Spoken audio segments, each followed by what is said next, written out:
What do you think about the anti-FAP movement? Anti-fat movement? FAP, F-A-P. Oh, no jerking off? Yeah. NoFap, not anti-FAP. Anti-FAP's a different movement. Well, there's good and bad. The good thing is sex will be way more pleasurable. The bad is it'll be way more desirable. So, like, to mitigate your sexual urges, so you don't do stupid things and hang out with stupid people and have sex with people you don't really like but you think are hot because you're horny. Yeah. And they're willing, which is a lot of people. They get roped up in these relationships with these guys and gals that they're not really in love with, but they like to fuck. Right. You know?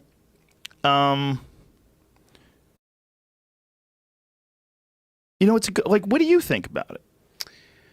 Well, like, I think that you know what something I always think back on is when you were sponsored by Fleshlight. Mm-hmm.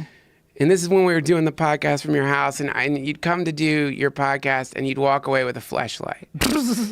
So I ended up with, like, I don't know, 3 or 4 fleshlights. And, like, at first I just wanted, like, you had different types. And at first I just went for, like, oh, the one that looks like a pussy.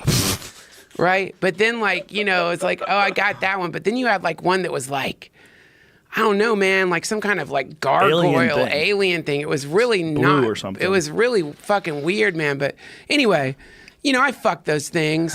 And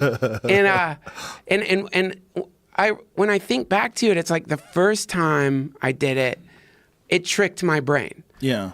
The second time or the third time I did it, it wasn't getting the same effect. Whereas when I have sex with a human, it's a completely different, it feels like it's a completely different series of chemicals that must be being released in my mind. Yeah, you're uniting with someone. You're bonding with someone. You certainly get that oxytocin from orgasming together. Yeah. That bonds people. So I've always thought, generally, like, if I'm in a period in my life where I'm jerking off a lot, it's like usually like there's something imbalanced in there. Like, I don't mean to apply like a sin to it at all. I'm just saying, like, personally, it feels a little dissipative when you're doing it a lot.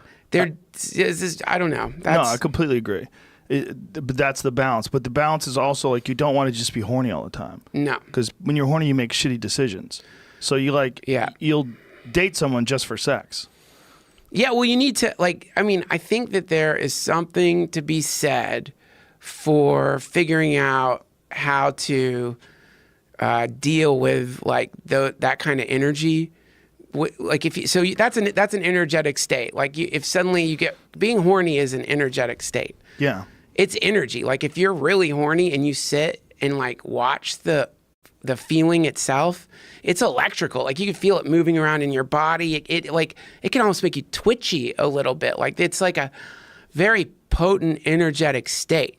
So theoretically, instead of trying to get, the question would be rather, is there a way to release that energy that isn't through the tip of my dick in the form of DNA? Is there a way for me to release that energy in other ways, or is the only way, the only valve on that to come? That's a question. What do you think? I think when this natural buildup happens, it makes people more easily aroused. It makes people more concentrating on sex. And I think that that can put you out of balance too.